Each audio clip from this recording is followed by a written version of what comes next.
We are back at MerMagic Con. I am so incredibly excited to see all of you. We are here hanging out with the coolest man at the convention. I'm having so much fun. If you did not see our broadcast yesterday, you have to jump in. We've got Charles in the background hanging out with us as well. You've got to make sure that you check out yesterday's broadcast and stick around because today we're doing all sorts of fun, fabulous things. We're talking about some of the movies that we have been working on over the last couple of years of your life, well, all of your life, really. How long have you been doing movies? Doing movies since around 1979. Before that, I was in television. That's how I started.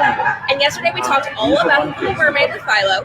Today we're going to be talking a little bit about Beauty and the Beast and Secret of NIMH. And I hear that you spent a little time on another movie that I absolutely love. What was that? Oh, that would be Secret of NIMH. That would be Secret of NIMH.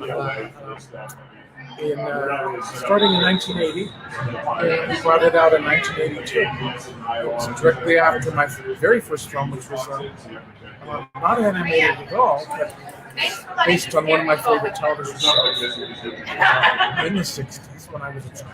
1966 to be precise, that was Star Trek, a motion picture. So, oddly enough, we had the same film composer to do our music. Star Trek and Secret of NIMH. In fact, I recommended him because we were having trouble finding a composer. We went through John Williams.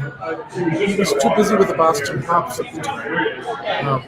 Really would have loved to have had him because he was involved with Star Wars in '77. Some of the other great scores that he did. But we also tried James Horner, who was just coming into the world of film scoring. Of course, won the award for Titanic in 1997 or so. And he had a wonderful career. He passed away way young. I think he was only 40-something. So we found out Jerry was interested. When I mentioned it to Don Bluth, he says, we'll try to contact him, his agent, and find out. And he says, yes, I would love to do it if you will allow me to write a song with Paul Williams. Oh, hey, negotiations. So they said, okay. So we called Paul Williams, and he says, what is it you would like me to do? And I said, they said, we'd like to come in and show you our rough cut of what we have so far. Jerry Goldsmith is dying to work with you and make a song for our film. He says, I'd love to come in. So he came in and he watched the movie. I remember being in the lobby when he came out, because our theater was downstairs. Okay. And he says, okay, guys, what do you want me to do? He said, again, they told him, compose a song. And they did a beautiful song. It's sung about a third of the way through the movie. The characters themselves don't sing it. It's like a narrative kind of song. Pretty much the way they had done in Rescuers before they left Disney to form their own studio. They had, it was mostly narrative songs. The only one that was sung by the characters was R.E.S.C.U. Rescue Aid Society. Yes. That was the only one. But who will rescue me? It was that kind of narrative song. So, and then Paul Williams himself sang the same song with more words, with more lyrics at the end titles of the movie. It all worked out. So tell us a bit more about this. What was your favorite part of working on this movie? Working with these people that he spent a good deal of their years working on making the Disney features. Something I dreamed about. Here I was learning from them, so it was a lot cheaper to learn from them because Yes. I went to find out what the tuition was for going to Cal Arts, which was one of the only schools for animation when I was young. And the other one, my other option was going to Canada and studying at Sheridan College, which I couldn't afford to do either. So $30,000 out of our budget. So here I was being trained on the job, learning the very same things I probably would have learned at college. And besides, I picked up a lot of tips from my parents because they once started in business. And if you guys didn't hear that story yesterday, make sure you jump on because we had a great conversation all about that yesterday on our broadcast right here on Facebook.com/KMRobertsonBooks or on the YouTube channel later on. Yes, absolutely. But my experience up till then had just been in television production, which is features an animation form called limited animation. And that's where you cycle things over again. Right. Yeah, maybe a character has a few poses where they're doing meals. It's almost robotic when you think about it, but they're better. Mouth is going, with the dialogue. Eye blinks and head bobs. So you have maybe, say, head number 5. Head number 5 has to have mouth number 5A, 5B, 5C. Okay. Yeah, that's how you expose it. Right. But every head has their own set of mouths, their own set of eyes. Eye blinks, eye 1, eye 2, eye 3. Or whatever. It gets very complicated on the exposure sheet. So here, I just had to do one number because there's one drawing for one character, and they're moving fluidly and in a more full way. There's more drawings involved, more exposure time. So I was learning how to do not parallel moves, but lines of action that were arcing. Right. That's how things and people move, and animals move in real life. They don't move in a parallel line, otherwise they look like a robot. Remember that famous drawing by, I think it was Leonardo da Vinci. It's called Vitruvian Man. You can look that up on the computer. Any search engine, Vitruvian Man. It shows a nude man in a circle. Right. And his legs are swinging down. As you can see, that he's able to move in an arc. He moves his leg out in a parallel way. He will drop. And conversely, his arms are moving in an arc. Moving a circle. So,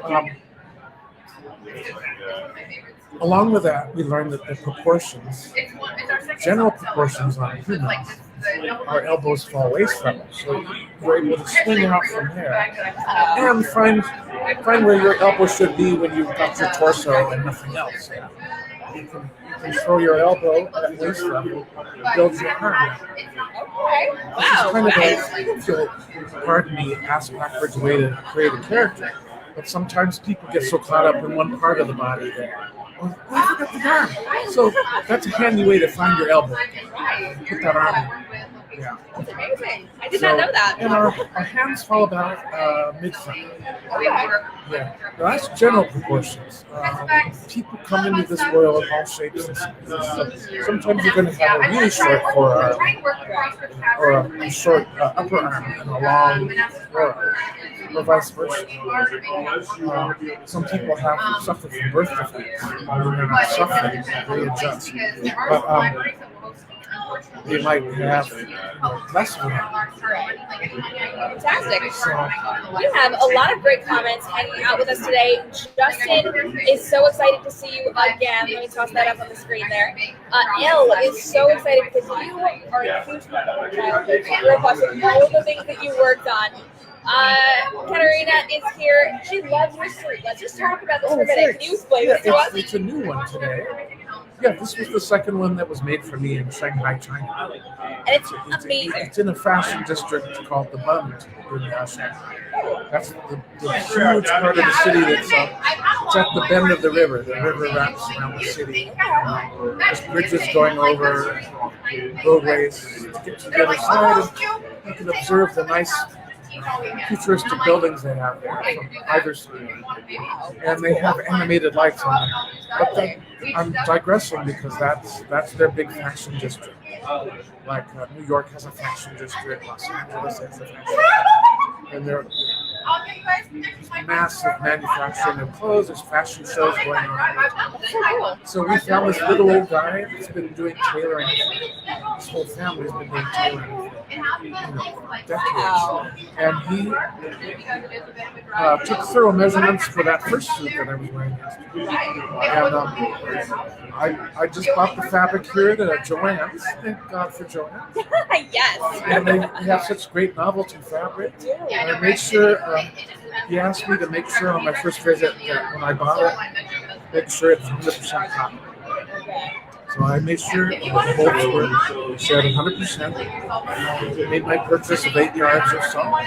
Took it with me on the plane over to China. And he made the suits. So this was the third visit. Brought him the fabric for me. That's so exciting. Yeah. I love it. And this is all community, so we actually worked on that movie. Yes, this is actually the opening and closing of the film The Stained Glass, which I thought was a unique way to get you into the film. Sadly,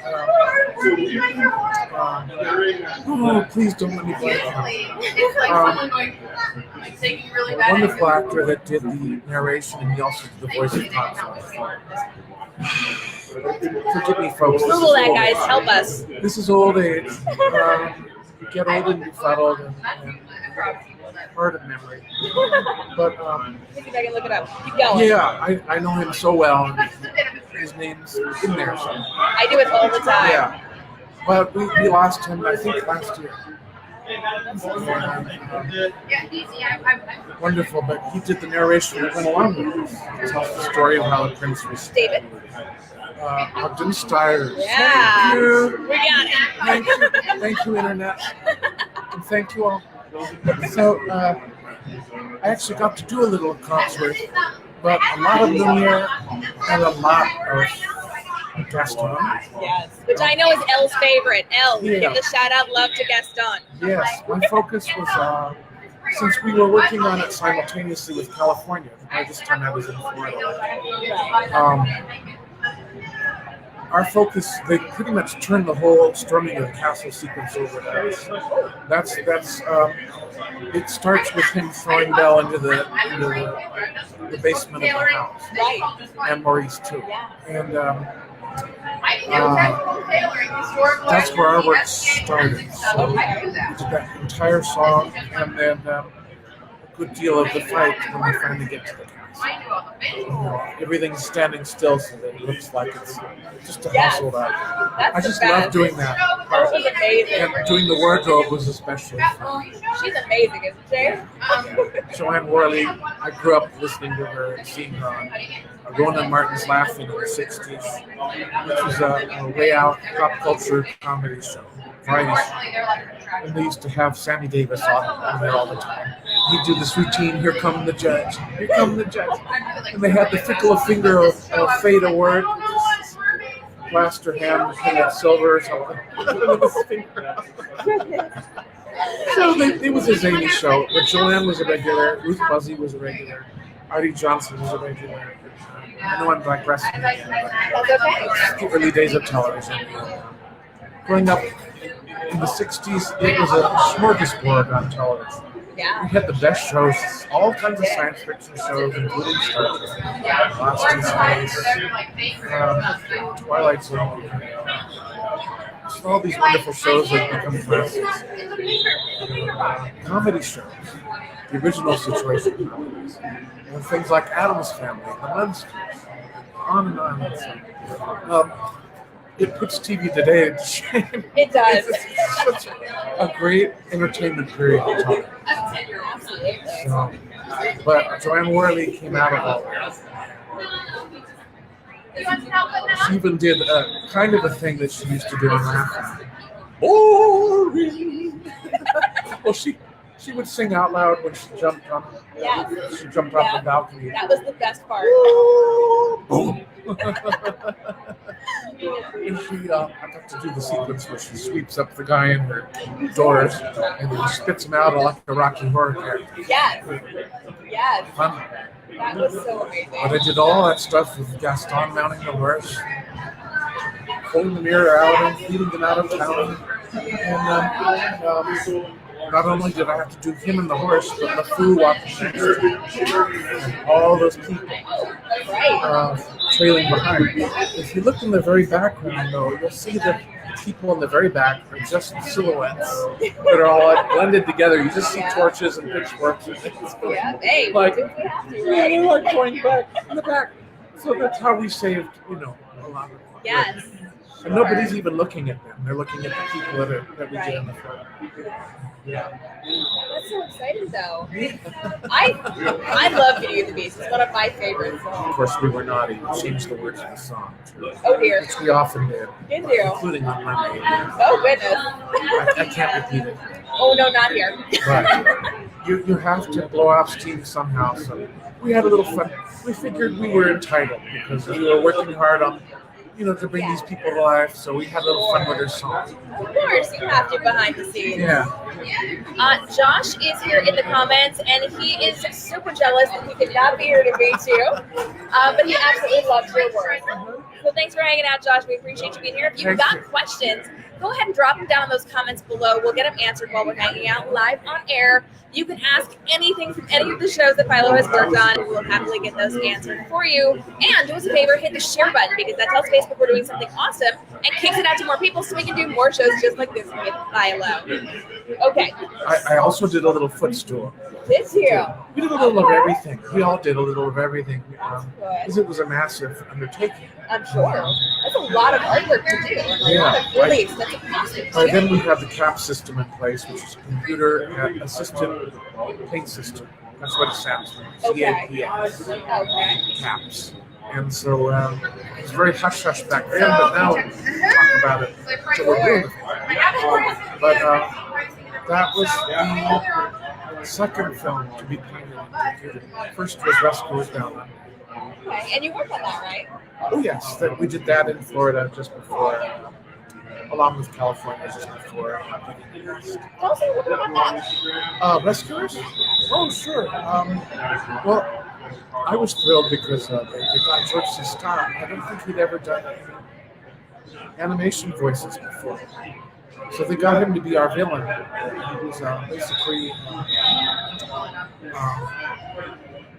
rather evil poacher that was down in Australia. Yes.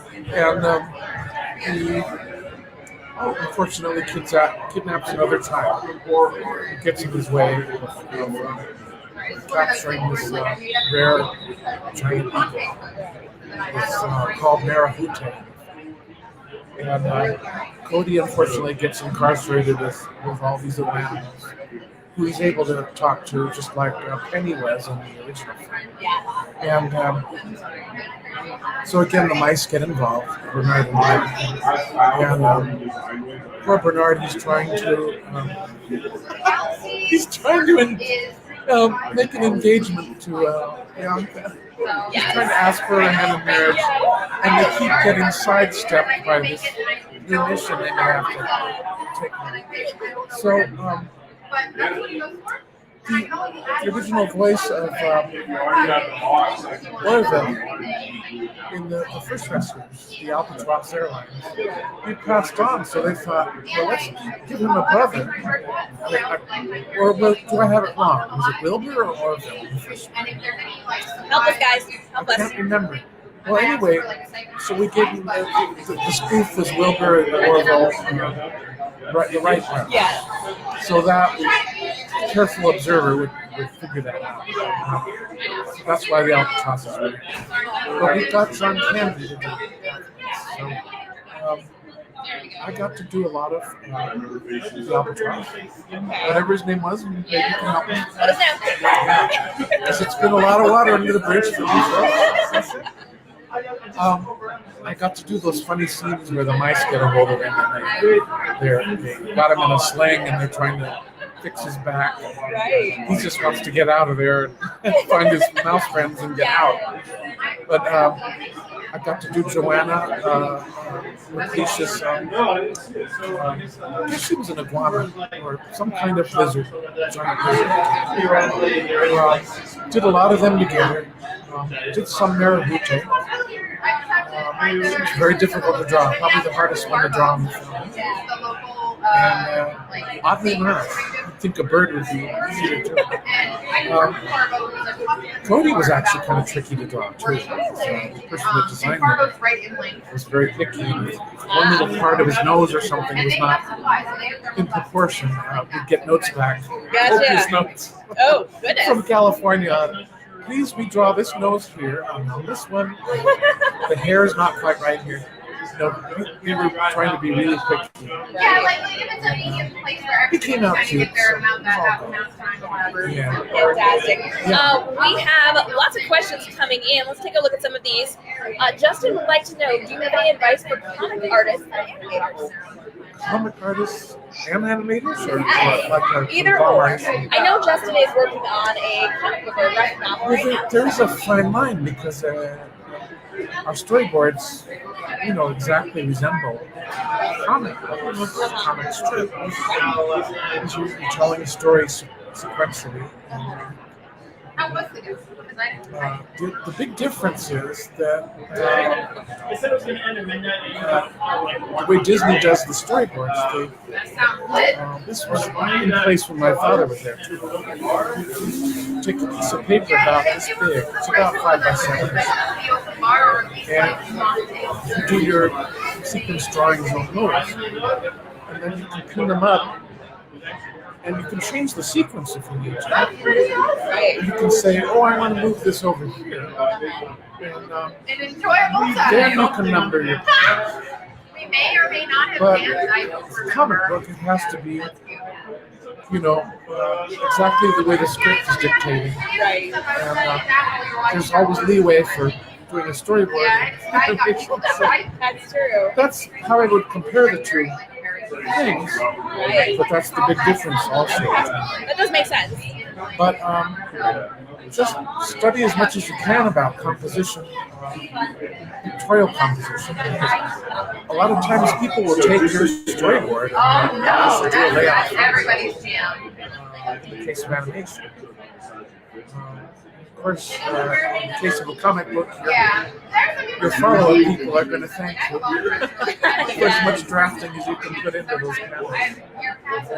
Your inker and your colorist and so on. But composition is very important in both cases. Yes, absolutely. So see how people frame their shots, how they set up their shot to put focus on the character. They use lighting.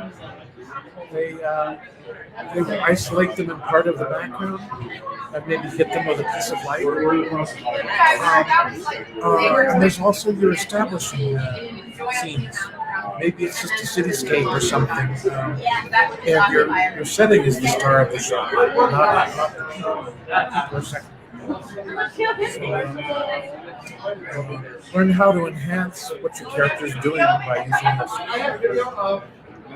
You're going to see some panels, of course, in comics especially, are simply a color card. There's nothing there. And that's placing the focus squarely on the character. And if you're doing lettering, for comics, by all means, study lettering. There's all kinds of styles you can use for that. That's true. That's an art form that thankfully hasn't died out. So there is digital comic book lettering available. For those that are doing their own comics and they don't know anything about lettering. Josh is actually in the comments, and he is saying that he also wants to learn how to draw and animate. Do you have any advice on how to begin besides just picking up the paper and pencil? Exclusively traditional style animation? I'm glad to hear you want to try traditional. Because the big appeal of the digital things is that you don't have to have the drawing skills anymore. So I'm glad you're up to the challenge. Taking up traditional flat animation, which is draw with a pencil. That I find is still the best way to impart how to do timing for your characters. All kinds of timing. The best book I know about how to do timing is the Animator Survival Kit, which I recommend to everyone, by Richard Blake. He shows all kinds of timing for all kinds of scenarios. There's something called slow in and fast out. There's fast in and slow out, and everything in between. And you do that by how close together you make the drawings, how long you expose each drawing. You can cut a drawing out, your audience will be aware. So you hold it for 4 frames, move on to another drawing, hold it for maybe 3 frames. Hold the next one for 2. Why are you not closer to me? The anime people have been doing this for decades. In fact, Japanese animation, most of their drawings are held for 6 frames. So that's why they're a little more, maybe stilted, especially the TV shows. But the illustrations are so Spartan and beautifully done. The draft people should tend not to notice them, but they do more exposure for each drawing than we do. We'll shoot a drawing probably no more than 2 times, unless there's an effect, like I mentioned before, that we want to achieve. A film like Yellow Submarine used a lot of unusual timing to change it up. And when I'm teaching my students to shoot their pose test for the first time, pose test just takes the extremes. You're going to hold each extreme for how long you think that duration of that motion is going to last, and then you move on to the next one and expose that however many frames you want for the test. And when you play it back without the in-betweens, just to see how it's moving. If you're happy with it, and you don't have to go back and fix the extremes, then you can go on and make your timing charts to do the breakdowns and the in-betweens. So, but I would recommend you take some life drawing when you're starting out. And really observe how people and animals move. And also look at how things, inanimate things, especially drapery on somebody, hairdos and things, how different densities of fabrics move. Something that's really silky and frail is going to move, catch the air and move a little different, or drag a certain way. Those are called secondary motions, and you'll learn about those too. So if you're in a dress that's really long and you twist a certain way, the dress is going to do something else. It's going to do something converse. It's going to wrap around you and then release and go the other way while you're taking a step in the other way. So same for your hairstyle. It's going to flop around, and if you have floppy hair or long hair, it's going to flow or flop in a reaction to your walk. Jauntiness. That's all stuff to consider. But you learn all of that. It's not as hard as it sounds. It sounds amazing. It's just being aware. Aware is the key word. And also you want to keep in mind you go for the appeal of your character too. Remember that people are going to be seeing your character. Let them see them. And make them as appealing as you can. And also develop a formula for drawing. In case you get help, then you can pass it off. Show them the formula for drawing that character and pass it off. You might have heard some of that yesterday. I was just going to say, we were talking about that yesterday, guys. If you have not seen yesterday's broadcast, we were talking all about how to create those formulas. So make sure you go back and check that out as well. Martina's here hanging out with us, and she wants to know how you feel about the recent live-action remakes that Disney is making right now. I love them because they're not just aping the original movie. They're actually fleshing them out, and they're actually becoming more dramatic. I actually sat there and cried during Beauty and the Beast. I was actually afraid, very afraid, because Gaston was far more ruthless this version. He was. He really was. You kind of like him in the anime until the very end. Until the end. And he's a total jerk and tries to kill Beast. Yes. And then, thankfully, kills himself pretty much because he loses his footing and over he goes. Yeah. But this one, I wanted to kill him right away because he ties Maurice to a tree and leaves him to the wolves. What a nice guy. So, I was pretty shocked. But what really tugged at my strings was the magic book, The Beast Shows Bell, and the new side story of That was so nice. the tragic death of her mother and the fact that they lived in this ramshackle windmill. And she got around to the part of her song, "Though you never of my childhood is gone." I said,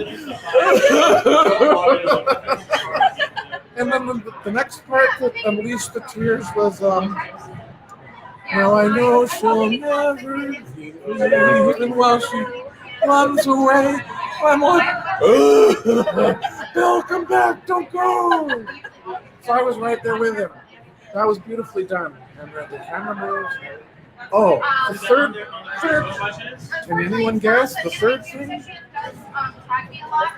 The death of the inanimate objects, the enchanted objects. They died and they became what they were again, candlesticks, That was rough. dinner plates. That was rough. And I'm like, okay, plunge in another knife. And that made the very end more joyous. Yeah. And they gave Mrs. Potts back her husband. That Goodness. moment, We've been waiting for that. I was crying tears of joy. The Madame Garderobe, great character.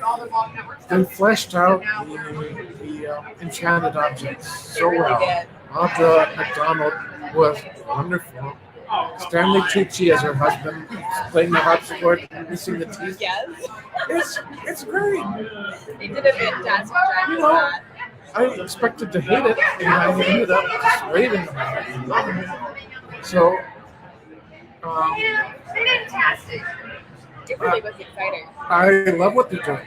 Yeah. Are you excited for And the new I've Aladdin? seen the trailers for the new ones. Yeah, I'm all for them. I I'm know, so I know excited for the some of Aladdin. my compatriots are a little, Yeah. ticked off, especially at me for liking them. That's okay. It's a continuation. It's an extension. It's not meant to replace our movies, certainly.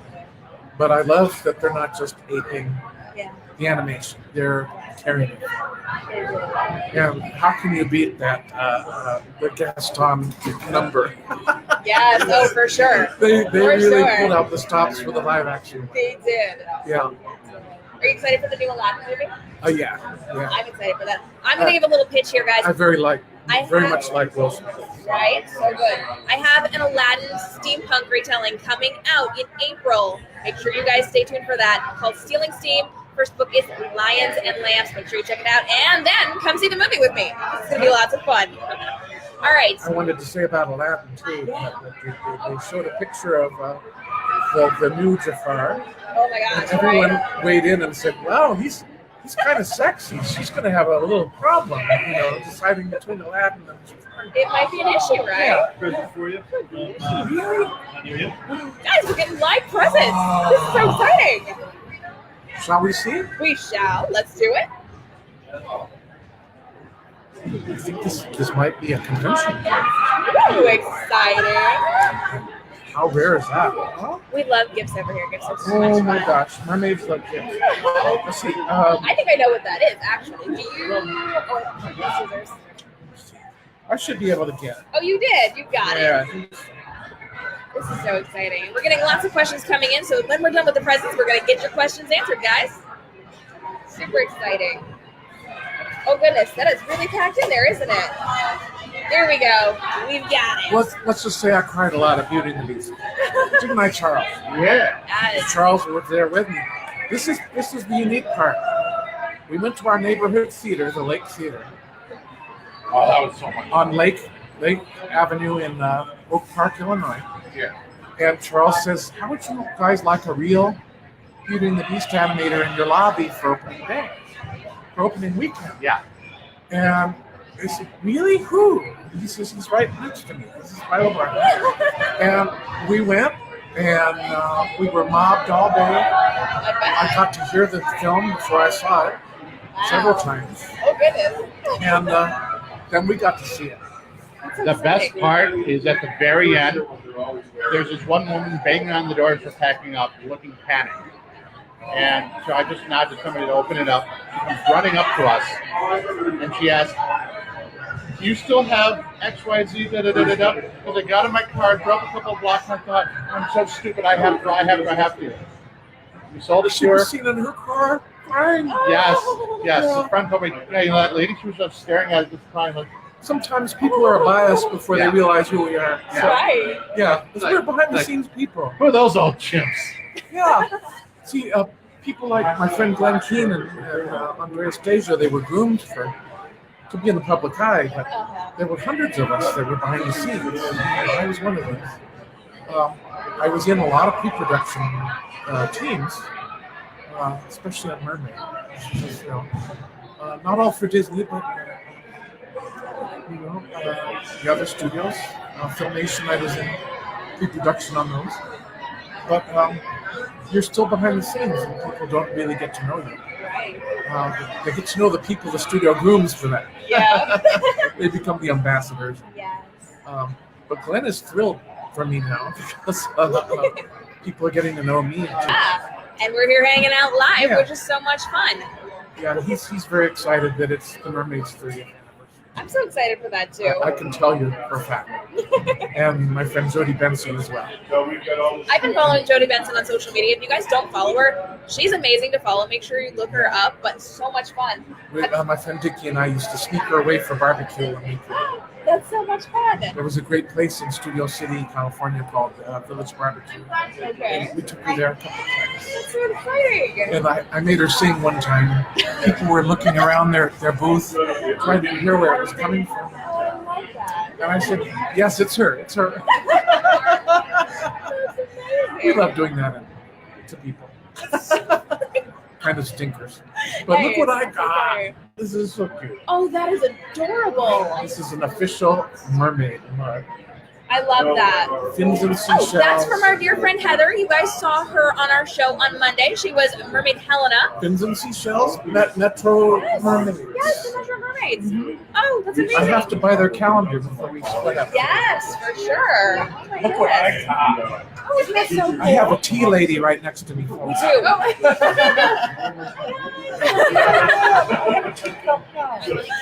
Very cute. Yeah. Okay, so let's take a look at some of these. Justin is saying that hand-drawn animations are still awesome. Oh, thank you. Martina wants to know, with the advanced technology, do you prefer the hand-drawn animation or the newer CGI animations? Well, I prefer a hybrid. And there's a lot of that going on. A lot of it is the European animation is using both. Especially Sylvain Chomet's company. They have made some beautiful films. The first one they did together with the triplets of Belleville. And the second one, which is probably my favorite that they've done so far, is The Illusionist. And it's based on a screenplay that the famous French comedian Jacques Tati, he was considered the Charlie Chaplin of France. Okay. Was making his movies in the late 40s, early 50s. He made these wonderful films. One's called Playtime. One's called My Uncle, which is probably one of my favorites. Showing how these people were facing modern inventions and how they were messing with their lives. All these modern day gadgets. Playtime and My Uncle especially focused on that kind of thing. How people were getting in trouble with new mechanics and things. And he also did Monsieur Hulot's Holiday. So if you ever get a chance to see any of Jacques Tati's movies, by all means, and especially the animated screenplay one, The Illusionist. It's Jacques based it on his own life, and his sadly his estrangement of his teenage daughter, and he put that into the film. So beautifully animated, and the computer comes in quite a bit. It's very seamless because they use it almost exclusively for the vehicles in the film. It takes place in the 50s, around 57, the year I was born. And so there are these great old cars, you know. Yes. It takes place in Scotland, actually. And he's kind of a has-been magician. And kind of at the end of his career. He takes this young girl under his wing. She's basically orphaned. And makes sure she has nice dresses to wear, her first shoes. And it's a sweet film. I don't want to tell you too much. No spoilers. Yeah. But a lot of the effects are half and half too. They're hand drawn and computer. So, and of course, it's all painted just like we do at Disney.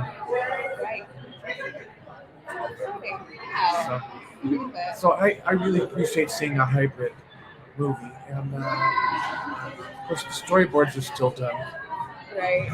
And if your story really works, you can do it in any format you want. Toy Story could have been hand drawn too. Oh, It had a great story. Yeah. But I think it's great that they really look like toys, because that really sold the idea. I agree. My daughter wanted to know if you would sign this for her. Oh, Remember that's so she was saying that her little baby Those are brother actually my couldn't be- drawings from the style guide. And, Oh my God. and those two on the back. Oh, Share all the love On with the us. back, these little ones. There we go. And they're painted by other people, but whatever the licensee wants to do, they'll do an airbrush like you see here. But what I do is the line drawings that get inked. And, Right. they all go in a book called The Style Guide. And my friend Robin Anderson and I did, she was my assistant. We turned out a book that had 40 pieces of art for plugging into whatever products they wanted to. Made into clocks, t-shirts, all kinds of apparel, home electronics, posters, books, everything. I still see my stuff pop up like on and they're still reprinting my books, and they're keeping my name in there, believe it or not. That's fantastic. Yeah, it was kind of a contractual thing at the time. But you never know where they're going to end up. But we did 40 pieces of general stuff, characters doing things, and just solo portraits of them.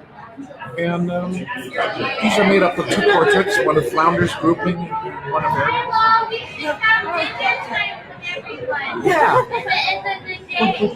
We're live broadcasting. Do you have a question for him?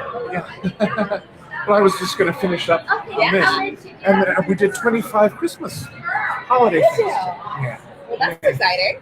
Yeah. Very nice. So let me do this. So we're going to go ahead, and Philo is going to sign this wonderful book. If you have more questions, pop them down in those comments below and hit the share button, because we want Facebook to know to kick this out to more people so they can join us to hang out with Philo this morning here at MerMagic Con in Manasas, Virginia. We're doing all sorts of fun Their name things. is Sebastian. This is my layout, folks. That's amazing. It was painted by, I think it was painted by Fred Martin. This is so fun. I'm I've got all my remembering this fans book. hanging out. We did the layouts. Yeah, these are all my drawings. They are. Yeah, every one of them. No, that's amazing. I love that one. Can we hold that one up? I love that. It's being, is it okay if I show them the whole thing? Yes, story time. I love it. I thought I recognized these. Okay, I did the drawings, and I believe Fred Marvin did the paintings. Okay. He has since passed away, and I miss him terribly. But I did a series of junior novels with him too, with the Mermaid character. He would paint the covers. Is that all right if I show? And this is the one of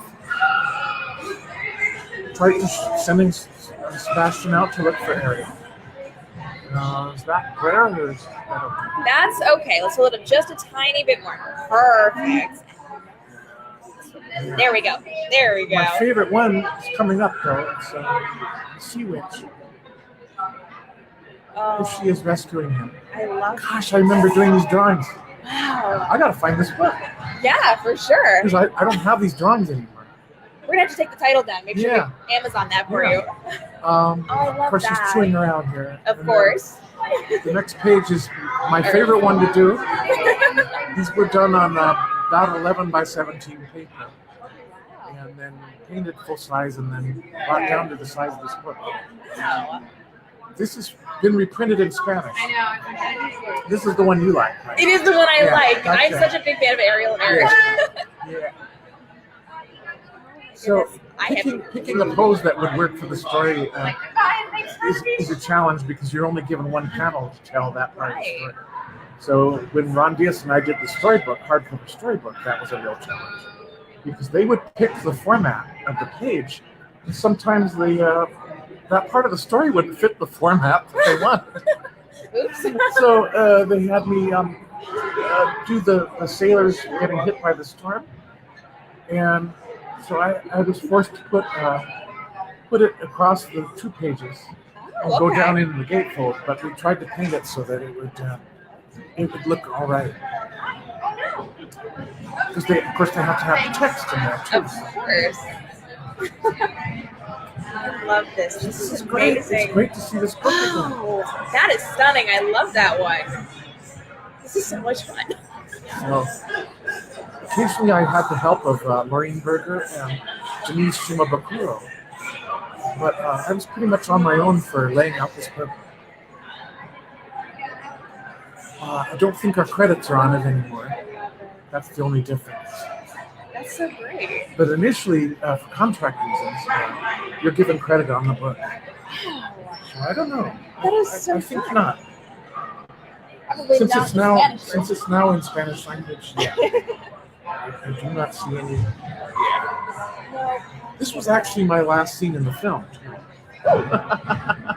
That's awesome. so it was easy for me to recreate. Here you go. So how many people can say they have the last scene literally in the film? It's when they kiss again in their wedding clothes, It's and so it fades out. sweet. And the choir is.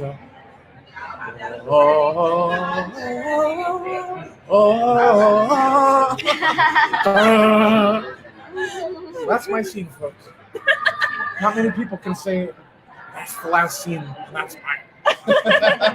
Just kidding. Love it. I'm not that egotistical, I promise. Do you want it on the cover? Or? Wherever you think is best. So we are gonna get this book Hello signed. again. So I'll do it We're on my, hanging out, I'll do doing it on all my the fun favorite and one. fabulous things here. If you've got This any is so last much minute fun to questions, do. now is the time. We are gonna wrap this up in the next few Couple minutes. passes Please out. let us know what you guys But want this to was hear the one I just a love. little bit more about. I know we have a couple things coming in, so let me take a look. Those are some great questions. We're going to answer those in just a few minutes. But if you have last minute questions, now's the time, my friends. Now is the time. Go ahead and drop those down below for us, and we will Another get one where those she was answered for you guys. Upside down underneath, Oh yeah. taunting her to make her. Oh yeah. That is so I cool. feel like we need a selfie. But Look, this our worked glasses better. match. Oh yeah. Can I get a picture? We've been Yeah. doing You want to come over and, If you and I'll come hold this this up way. more. Oh, can you sneak through there? That's fine. I was gonna say yeah. Either way. Charles, it's a book I laid out completely. Isn't Oh my this God. amazing? Isn't that so It's cool? now in Spanish, but it doesn't have any credits anymore. That's now it does. That's so funny. Yeah, now you got your credit on it for sure. Do you want me to take it for you? Oh sure. Actually, that's it. Flip it around there. Perfect. All right, guys, we are taking photos here. Live photo shoot, which is something I actually do for my fans all the time. Perfect. Double check those, make sure it's good. Photo opportunity. Yes. I'm super excited I about love that. it. In fact, can you hold that up one more time? I'm going to get a photo. Hold it up with you. Oh, okay. Feel free to share with me on Facebook. Oh, you know I will. Perfect. All Thank you. right. Maybe I'll get one too. Yeah, absolutely. We're doing a full photo shoot. This was my favorite one to do. Hold on. That's a I stunning. didn't expect to see that this morning. And we got it live on camera, I'm just saying. Yeah. Oh, we've got that. I know. We've been doing all the fun things. We didn't waste any time. I know. Oh, that looks good. Oh, that does look good. That's so fun. She's Perfect. gonna be so excited. I'm so She was so jealous. sad that she forgot to bring it yesterday. Oh. And then, but she had to fly out this morning, Oh, and so she said, she texted me, she goes, "Can you please take my book, and if he's there, have him sign it?" And I was like, "Shit." This is so great. I'd love to find that again. Well, I'll ask her where she got it. Yeah, how do I find it? Guys, look on Amazon for us right now. Facebook pages Find us. and, Help us. We're also Silver Phoenix Entertainment. Okay, well, I have no idea if she just saw it somewhere or if it's at a bookstore that she can just go Let back. Charles know. I have his card. Yeah, okay. This is Charles Clyde. Fantastic. Josh would like to know, are you going to be at the San Diego Comic-Con this Thank weekend? you so much. Thank you. That made my day. She's gonna die. She's so Wow, happy. I'm already dying. We had a great time yesterday, and we really enjoyed. Oh, I had a blast. So did Charles. Yeah. I mean, he did a palm reading on her. Like, Oh yeah, he's very good at he just that. grabbed her hand. He's If you guys spot have on any about me. last minute comments or questions, go ahead and drop those down below. We're going to wrap this up in the next few minutes. Silver Climate. In a good way. So Josh would like to know, are you going to be at San Diego Comic-Con? Oh, I haven't been to San Diego since 1993. I got kind of freaked out last time. Because in the old days when we used to go there as a group, they were starting out, it wasn't that crowded, but now there's like 90,000 people that show up. Last time I was there in 93 representing Disney, we were signing our books, our hardcover storybooks and things, and our comics. I did several of the Mermaid comics. You can find my covers, so I did 3 of them by myself. When they couldn't find anyone to do the other one covers, they had me do it. That's so But funny. that was very rare. But we were there, and I said, I'm going to use the restroom. And that was like 2 hours later, I got back to the table. Because I Whoa. got carried away by the crowd. I Right. couldn't get my arms Sure. up. Yeah. So I couldn't get out initially to the restroom either, because they were just carrying me along with them. Yeah. So I said, that's it. I think I'm done with it. But I appreciate you asking. Martina would like to know, people love to get Disney tattoos. How do you feel about your drawings living on ink on skin? Oh, well, a lot of people have sent me their tattoos and posed for me at the conventions when they find me. And they've got some beautiful ones. I think it's great. It's fun, right? Yeah. If they love it, then, I'm all for it. Absolutely. I actually got to do a couple of designs, too. Did you? Well, one is a serious siren. Okay. She's in here. But I also took a brown paper bag and tore it up and taped it together and formed it around a lady's arm, her whole arm, to see what the contours were. And I did a Ursula with her tentacles trailing down the arm on that pattern. It's kind of like a pattern. And I transferred it to paper. That's amazing. So that her tattoo artist, I never saw how it came out, but I figured that's how I was going to have to do it. Because I didn't want it to totally wrap around her arm and collide with the other tentacles or something. Right. So, I mean, if you follow what I'm saying. I got it. I got you. I wanted to fit her arm. Her arm. Hey, right now Philo is looking through his book to show you something, but if you did not see it yesterday on the broadcast, make sure you check it out. We did show quite a few of those images yesterday, and you do not want to miss those. So right here on Facebook.com/KMRobinson Books, or on our YouTube channel later on when I get back from MerMagic Con, that will be out there as well. Check out those broadcasts. Make sure you hang out with us because we have been going live through Facebook and Instagram all weekend long from MerMagic Con as we are here hanging out with Philo, with some amazing professional mermaids, and with me, the author of the Siren Wars saga. Lots of fun things happened yesterday. We're wrapping it up today. In fact, we've got about an hour to go until we're done. and we're super excited to be hanging out here today. She's a little more serious. I love that.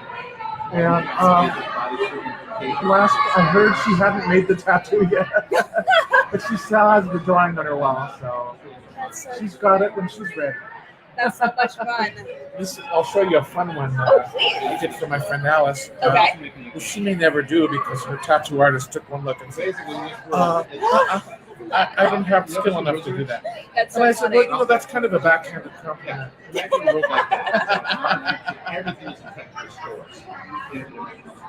I love looking through this. I know you guys can't see it right now. You should be very jealous. It's pretty much amazing. And if you stay tuned on my other broadcast coming up, you will see some of Philo's artwork in the background because I got some of his prints while we were here. She wanted Mary Poppins and Elliot. That is so cool. You guys love this? So you can see it's kind of a tattoo shape. Yeah. That's so cool. Just I love that. constructed in a round circle. So, I love it. and it's a large drawing so that he could blow it down and use it. But it's framed on his wall now, so I doubt it's going to go on. Josh did mention that Black Cauldron is one of his favorites. He knows he's worked on that. Can you talk just a little bit about that before we go? Sure, well, it's somewhat problematic for the studio at the time because they hemmed and hawed over the story, how it was going to be adapted. And even at the time I got there, which was the last 9 months of production, they had to hire on, like we did on Mermaid, extra people to get it done. Because they'd already spent 10 years, including pre-production, on the film. This was very similar to what my father went through on Sleeping Beauty. Yes. So, Wait, for your dad different worked on reasons. Sleeping Beauty? Oh, yes. He spent We're six coming of, back to that. 6 of those 10 years on Sleeping That's amazing. Keep going. We're coming back. I was born while he was still working on it. But it was a very unusual time because they kept watering down the story so it would be less intense, but then they found they had to go back in and put the scary stuff in. Yeah. So we just held our breath and brought it out. And unfortunately, there was a bit of a backlash.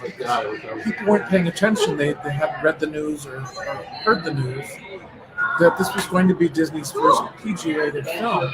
So what happened was they were dropping off their children, as usual, at the theater for a wonderful frolic of a movie. Glorious Disney movie. They had no fear. I'm okay for now.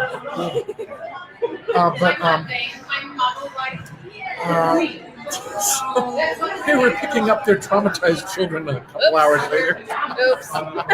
Even Elmer Bernstein's score for the film was kind of scary, so it really worked out well. Yes. And it did its thing. It served its purpose, but I remember, I think he was a reviewer named Sheehan on the news out there in California. Well, sorry to say, folks, the Return to Oz film with Christina Ricci and Fairuza Balk, and they were both Disney films. And the Black Cauldron are kiddie horror films you'll want to keep your children away from. And I thought, oh boy, sure enough, they faded away, but they've gained their audience. And we certainly did work hard on it. In fact, a good deal of what I did on it in those 9 months had to be cut because there was just too much dialogue. Wow. So they did a lot of trimming, and unfortunately, a lot of the things I did were never even painted. They just got cut before that. But they had to start cutting for reasons of the budget. They were already going way over. And the studio was in a big upheaval at the time. We didn't even know if it was going to survive that. And in fact, it didn't cost the studio a great deal of money. They were thinking of even then shutting down the department. But really, they were asking for trouble by doing such a dark adaptation. A little bit. But nowadays, it's like nothing to Oh, children. for sure. They're used to so much sterner stuff in their entertainment. It's like, Whatever. Oh, that pig just dropped, 100 feet into the water. The Horn King, he's just this guy with a skull and horns. But I confess, I was creeped out by the Horn King when I saw the color all finished. That scene where he's just, show me. Show me. the pig freaks out and she disturbs the water and then she's out of it. She's out of her oracular, presentation. So, he freaked me out in this. Well, I don't blame you. I think that might have been one of Doug Crone's scenes. Doug exclusively did and my friend Barry Temple animated Cleveland and did a wonderful job. I believe it was Barry. Barry Temple. You can all look that name up. I've been friends with Barry for years. Fantastic. He's on Facebook with me. That's awesome. We love Facebook. In fact, everyone I worked with is on Facebook with me. That's so much fun. That's where most of the 5,000 people came from. That's hilarious. Hey, I heard a rumor you worked on a film for just a very short period of time. We were chatting about it earlier. Can we talk about that for just a minute? I think so, yeah. Okay, tell us what it was. The Secret of Nim, right? Well, we talked about that a little bit. The other one, the American Tale. Oh, yeah, that's where I'm going. Pardon me, it's old age. Yeah. American Tale. Yes, I spent 3 whopping weeks on that film. I was doing the opening of the film, where they show the Moskowitz family in Russia before they depart for America, and the Kazakhs attack. So all of my stuff is in that part and in that part alone because I was only on the picture. That's so fun. But at the time, they were only paying that early crew by footage. That meant they paid you so much per foot of film. And you all know the quality of Don Bluth's film. There's many, many drawings to deal with, sometimes on lens. So that means one frame for one drawing. That eats up a lot of drawings. And in order to give Bluth quality, you have to spend some time on the drawings. Yes. I maybe raised $110. Yes, wow. But once I left, and then other animators were threatening to leave because they couldn't make a living, then Spielberg finally says, okay, we're going to put them on salary. Good choice. So we don't lose any more people. And they were able to make the movie. So all was well. But I just simply went back to Hanna-Barbera. Yeah. That's the way to do it. Two of my favorite scenes at the time were when he falls down in the snow and his mother comes out and says, Fido, don't ever, are you all right? He shakes his head like this. He doesn't say anything. His hat is all floppy and funny. And drops his head. He asks, she says, don't ever do that again. And he goes, those are my two scenes. They're in color and they're in the movie. Oh, I love it. Now, you said your dad worked on Sleeping Beauty. Got any stories from that? Well, I wasn't there for that. But you've heard them. I had yet to be born. But yes, he did tell me while we were making Mermaid, he says, how many drawings are you expected to do a day? There's a certain quota in order to, get to the end of the production. That you have to do. And I said 8 or more if we could swing it. And that's why we developed formulas over the years, so we could put them together quickly and get through what we had to do every week. Yes. We had to do at least 30 feet per week as a mass team of people in order to meet the deadline, which had been sped up. More 3 or 4 years, 18 months before it's done. It's a year and a half. So hence the catering of meals and so on. Well, they didn't have any of that back then. So it took them a total of 10 years. My father was on it only 6. But a lot of that was pre-production, working out what they were going to do. and the style of the film was so exacting and stringent, and labor intensive. He told me, "Wow, 8.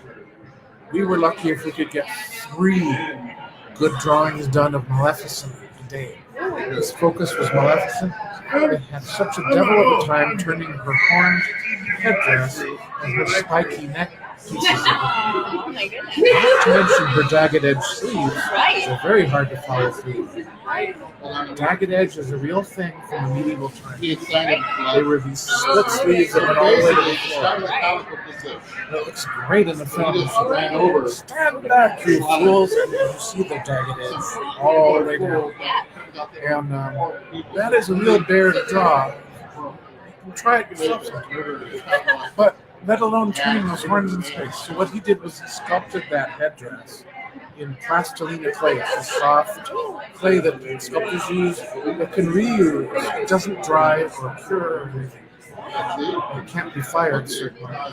So you can reuse it for other things. And he made her exact headdress.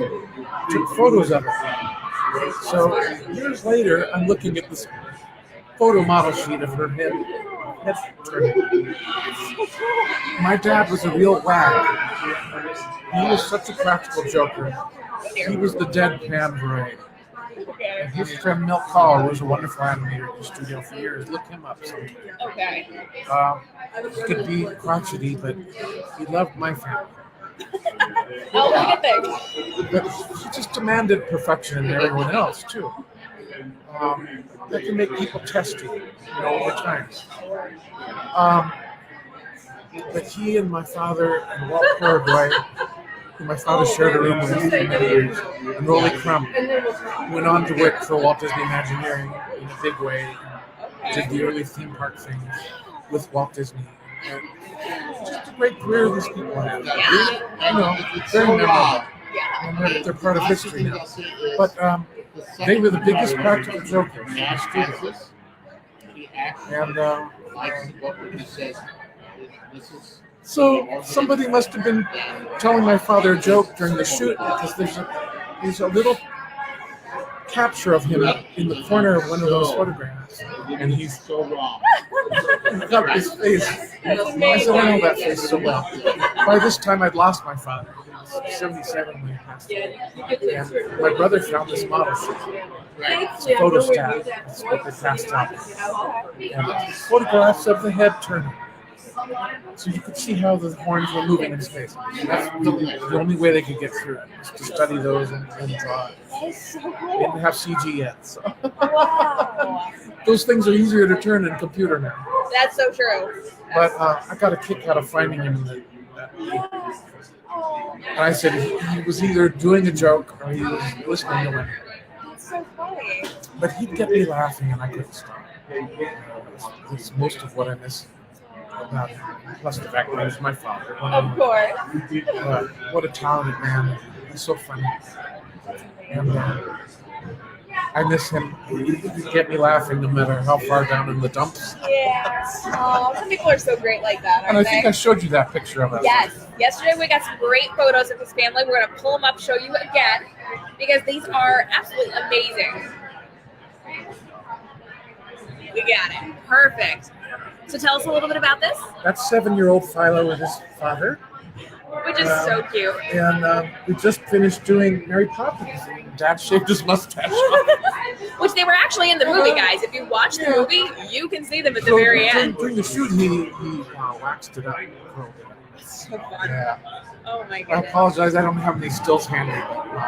If you watch the movie this evening or whenever, freeze frame it when the Banks family first comes out and they're kind of dollying up behind them as they go down the street with their kite. Look at the center of the screen, you'll see a lamppost, and you'll see a little boy in white stockings and a man in a bowler hat. And we're slightly out of focus because we're atmosphere people. Right. But that's where we are. That's amazing. And they show us one more time. But it took 3 days to shoot that. And, we didn't know how much of us was going to be in the film. Right. They can pick and choose the shots they want to use and the setups. So they filmed the family coming out of the house several different ways. But my father actually storyboarded that sequence. Really? So, he had a feeling we might be in the shot. So, That's so much fun. yeah. Again, going back to the storyboards, they're actually going to be looking to you to suggest a shot. Yeah. Especially so for the comics, because you're doing the shot, the Yes. comic book. That's a still thing that people are going to be able to scrutinize forever. Right. Motion picture, it's transitory, it's gone. Exactly. But you can still make a nice composition to tell the story. Fantastic. Philo, this has been amazing. We've actually gotten to the point where we're about to kill our battery. So we're going to wrap it up. Here I am yammering away. I apologize. Oh my goodness, this has been amazing. Everybody's loving this. We've gotten so many comments and so much love and so many shares. Guys, thank you so much for hanging out with us. We do appreciate you being here with us at MerMagic Con 2019 here in Manasas, Virginia. We've done all the fun things yesterday. We did a ton of live broadcasting. We've got a lot going on Instagram stories if you have not checked that out yet. So make sure you bounce over there and take a look. And of course, you can look up Philo on the internet. Where can everybody find you? Well, we're at Silver Phoenix Entertainment on Facebook. And you can write us at silverphoenix.net or info@silverphoenix.net. You need the net to catch the bird. That's how you remember it rather than .com. Right. It's .net. Got it. Silverphoenix.net. And also, there's my art page on Facebook. Yes. And anyone can go there. You don't have to friend me or anything. You can go visit and see what I'm up to. Yes. Or what Charles is up to. Yeah. Which I do. I stalk them over there, guys. I will tag them Please when I stop get it. home. When I get home from MerMagic Con in a few hours, I will come back in and I will tag them in the caption for this. But until then, look him up. His name's on the screen. Just look him up right It's now. called Philo Barnhart Art. Perfect. Yeah. Awesome. Well, thank you so much for hanging out with us today, Philo, and yesterday. I've had so much fun talking to you and your fabulous suits here today. I love it so much. Oh gosh, something popped up on the screen. We're good.